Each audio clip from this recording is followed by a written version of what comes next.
Assalamu alaikum, I'm Aisha and you're watching Samaa News. Here are today's headlines.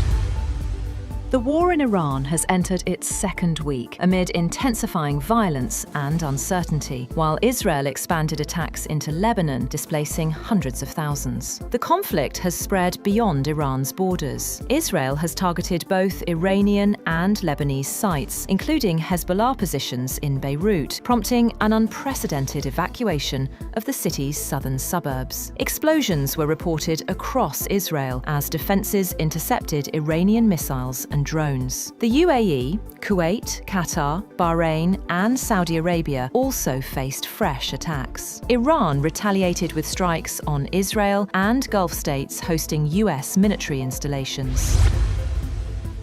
The United States Central Command has alleged that Iran carried out attacks on 12 different countries and deliberately targeted civilians. The CENTCOM commander said Iran used attack drones against residential areas in Bahrain and conducted 7 drone strikes on residential neighborhoods. According to the CENTCOM, Iran intentionally targeted civilian populations in the Middle East, adding that the attacks on civilians in the region are unacceptable and will receive a response. US President Donald Trump has made it clear that there will be no deal with Iran except unconditional surrender. In a social media post a week after launching the war alongside Israel, Trump said, "Once Iran accepts defeat and a great and acceptable new leader is chosen, the United States and its allies would help rebuild Iran's economy." Trump also said he wanted to be personally involved in selecting Iran's next leader. Israeli forces claim to have destroyed a secret underground bunker in Tehran, once used by Iran's supreme leader, Ali Khamenei. According to the Israel Defense Forces, about 50 aircraft dropped more than 100 munitions on the complex beneath a leadership compound in the Iranian capital. Israeli media reported that senior Iranian officials were inside the bunker when it was struck.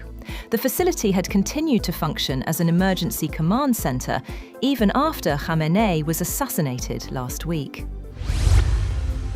The United States has urged Sri Lanka not to repatriate Iranian sailors rescued after a US submarine sank an Iranian warship this week. The frigate Iris Dina was torpedoed near the southern Sri Lankan port city of Galle, killing dozens of crew members. Sri Lanka has rescued 32 survivors and also detained 208 sailors from another Iranian naval vessel, Iris Bushehr.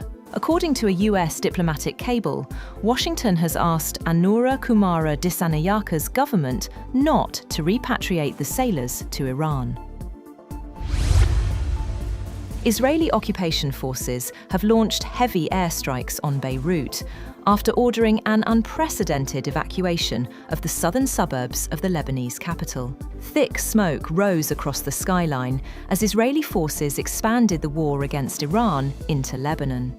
A United Nations official said about 100,000 people have already taken shelter after the evacuation orders. The government has increased petrol and diesel prices by 55 rupees per litre with immediate effect. The announcement was made by Petroleum Minister Ali Pervez Malik alongside Deputy Prime Minister Ishaq Dar and Finance Minister Mohammad Aurangzeb. Officials said the decision followed a late-night cabinet meeting reviewing global oil prices amid Middle East tensions. The government is also considering a weekly fuel pricing system to respond faster to market volatility. That's all for now. For more updates, visit www.samaa.tv. Thank you for watching Samaa News.